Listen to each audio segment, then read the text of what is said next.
Hello and welcome to a new video about PostHog-LLM. Today I'm going to look at A/B testing for an LLM application. Uh, so in the context of LLMs, A/B testing can be very useful, for example, to evaluate different variations of your model. Maybe you have developed a new model and you want to see how it performs compared to the old one. Or maybe you want to try different prompts and see which one fits the best for your application, for your use case. Obviously, benchmarking your model with your evaluation datasets and metrics is super important, but we are never sure how well a model performs in a real-world environment. So using A/B testing allows me to gather direct feedback from my application while in production and see if, for example, a new model, a new release has any positive impact on my app. So this is my demo application written in Python, a simple chatbot app using Mistral as the model, as the chatbot model.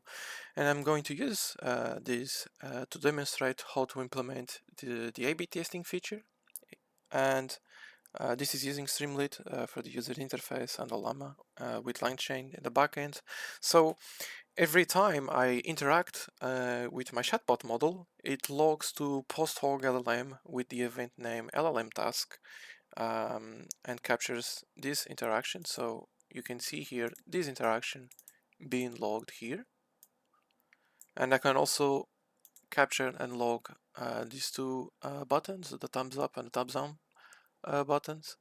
And so for this video, I want to create an A/B test where I try the new Llama 3 model, and I want to see if this model might improve the overall user experience when compared to the Mistral model.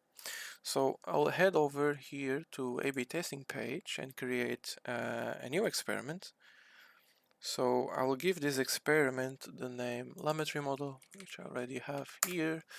For the flag, I want to set this one, Llama 3 test. I don't need any description. Here for the groups, I have two groups, the control group and the test group. So by default, each group contains 50% of the user base.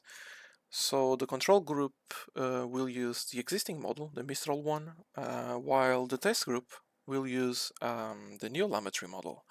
So the next step here is to define an experiment goal. So I want to measure which of the two models is performing the best. So I'm going to track the number of unique users that have a thumbs up events. So I'm going to select the event here, thumbs up. And now I don't need any secondary metrics, and I want at least 10% improvement for this experiment. So I'll change this to 10% improvement and I'll save this as a draft. So now what I need to do is to use this code, and since I'm using Python, I'm going to copy this one. So here I'm going to change in my app source code the logic for loading my model. So here let's copy the code. So based on the user ID, I want to load one model. So if one user belongs to the test group, it will see the Llama 3 model. So here, I don't want the test, I want the control. So if the user belongs to the control group, it will use the old model, and if it belongs to the test group, it will use this model. So here, model name.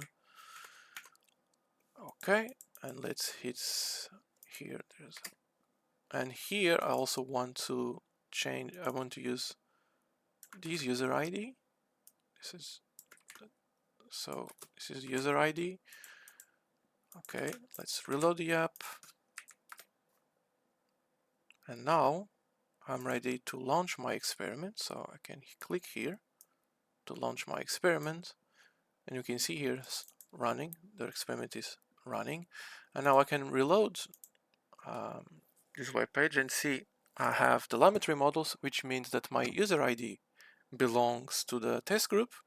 And here I'm going to do the same question I did to Mistral. PostHog in one sentence. Now, because I'm using I'm running this model on my CPU, it can be a bit slow. It just takes a few minutes, and here I will see in the activity I'll able to see the model, the task. So here I see the LLM task, and here since I'm using the thumbs up events, I can click here, and here I will see in just a few seconds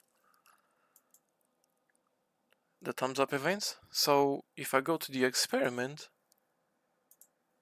I will start seeing here the results.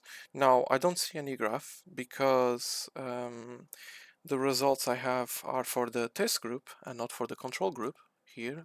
But once you have data for both groups, you will see a graph here. And after some days or weeks, you can stop your experiments and then see your results. It's very simple. And that's it for this video. If you enjoyed this video, don't forget to hit the like button and subscribe to my channel.